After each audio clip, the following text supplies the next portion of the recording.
backboard portion. Then, okay. So, right now, gagawin natin yung fringe niya. So, plano natin is to set it sa middle ng kanyang forehead. Gusto niyo ba gawin natin dito? Ha? Wag. Okay. First, hindi natin yung ika-cut ng isahan lang.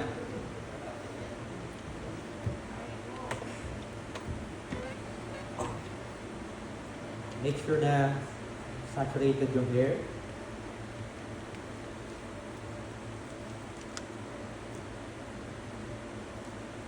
Nag-enjoy ba kayo, guys? Yes. Parang hindi namin maramdaman yung energy.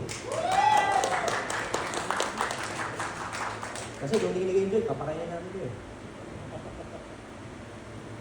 Okay. Gawin ko siyang soft, pero kailangan nating bantayan is yung kanyang cowlick sa area ko. So this area needs to be a bit heavy. So yung elevation natin dito is mababa. So bago natin atakihin nyo, dito muna sa kabilang side. Okay. Yan ka sa brother. So we create down a bit. Subsection first.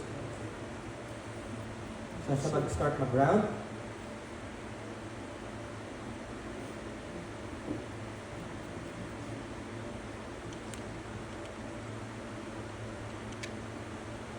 Okay.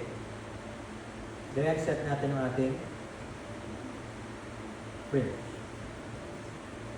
Gagawin natin sa kanya sa bit square. So, sa pagputol ng fringe, we have to kailangan tandaan na aangat pa ito pag pinutol natin. Right? So, ang goal natin is dito siya pumunta sa middle ng forehead niya. So, maaaring gupitin ko siya around sa may kilay. Tingnan natin kung paano siya mag-react. So, to create softness, elevate natin siya konti. Then, short stride.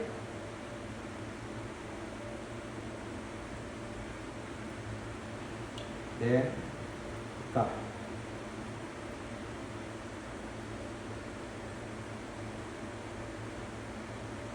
What can you say about this length? Okay? Ha? So, mamaya kasi tataas pa yan pag natuyo siya. So, keep na muna natin yan. Sabi nga ni Charles kanina, mas okay na may konting length tayo. Adjust tayo pag sa dry shape niya.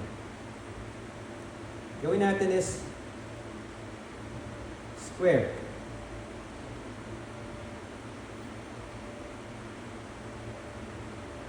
Okay?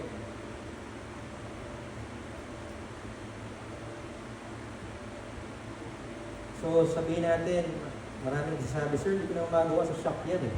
Ang ginugitan ko kasi puro mga burst fade, mga 16 guard, right? Pero, hindi mag-iiba yung clientele natin kung hindi natin ipapakita na kaya natin gumupit ng ganitong kaso nito. Kasi yung mga tao na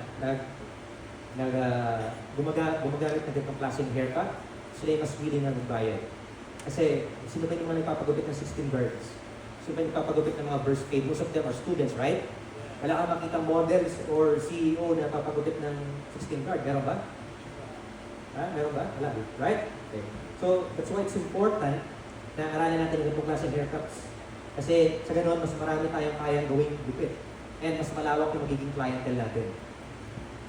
So, kung ulit tayong subsection,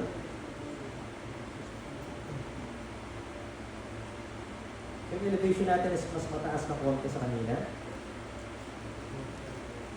Then, yung strides natin sa paggamit ng razor is a bit high or wide to create yung softness.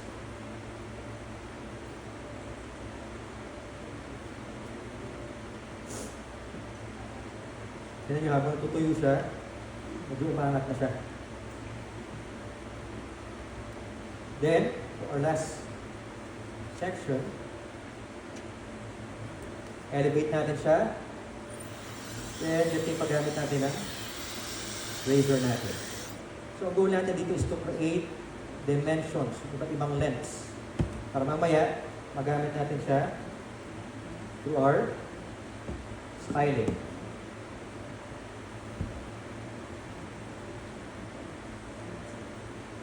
So yung main fringe natin is soft.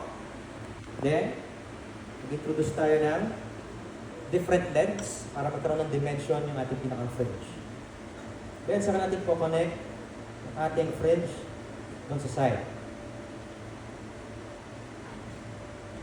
I-elevate din natin siya para mas maging magaan ang bagsak na later.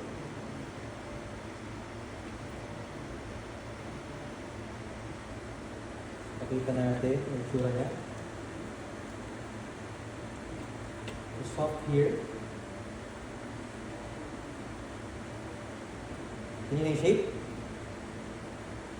Na imagine or visualize niya yung magiging itsura niya after. Okay? Charles? Yeah.